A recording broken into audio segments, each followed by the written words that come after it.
Joining us now from our nation's capital, newly elected Representative Jill Tokuda. Thank you so much for talking with us, Congresswoman-elect. Oh, that has a great ring to it. Thank you, Gina. We'll talk about a whirlwind week. What have you been doing in the Capitol?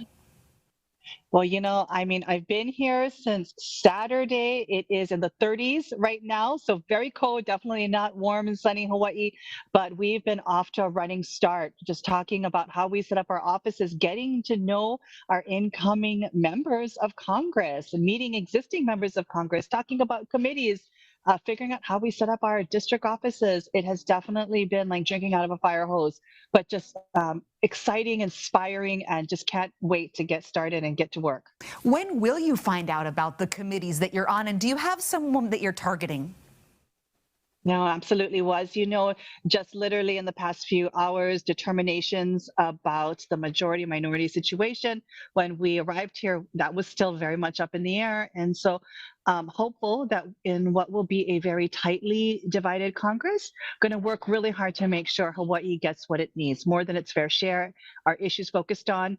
I have prioritized education and labor committees, as well as the agriculture committee, two committees where we'll have key reauthorizations like the Farm Bill and Education Acts coming up in the next 12 to 24 months, wanting to make sure Hawaii really is on the map to make sure that we can get the support and help that we need in all of these areas.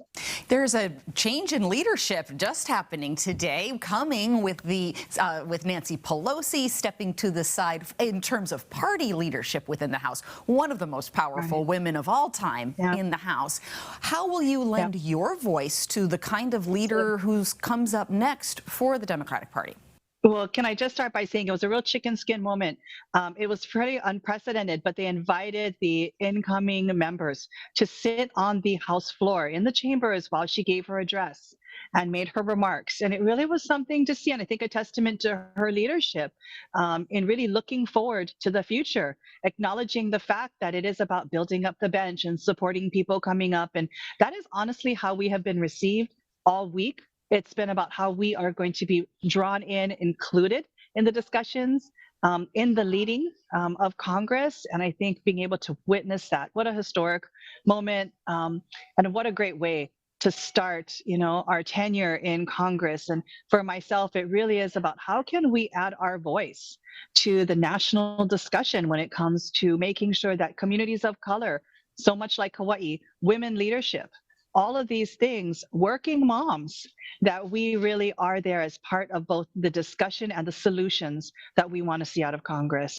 Well, and not only just the discussions within your party, but as you said, it's a very tightly divided House, very, very close in numbers. You're going to have to work with both sides. And that sort of ties back to home, because how do you unite your own district, CD2, where some Republicans did well, were generally in your district? You're a progressive. How do you reach out to those completely on that other side of the aisle who you also have to represent?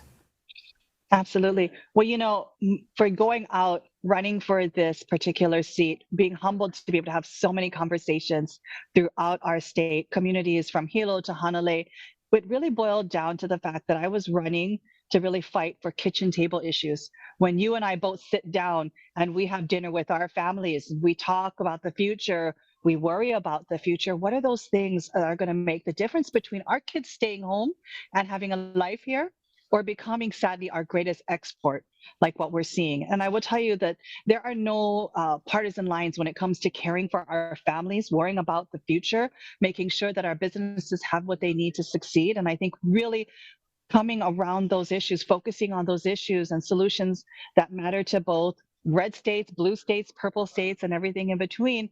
That's got to be our approach right now.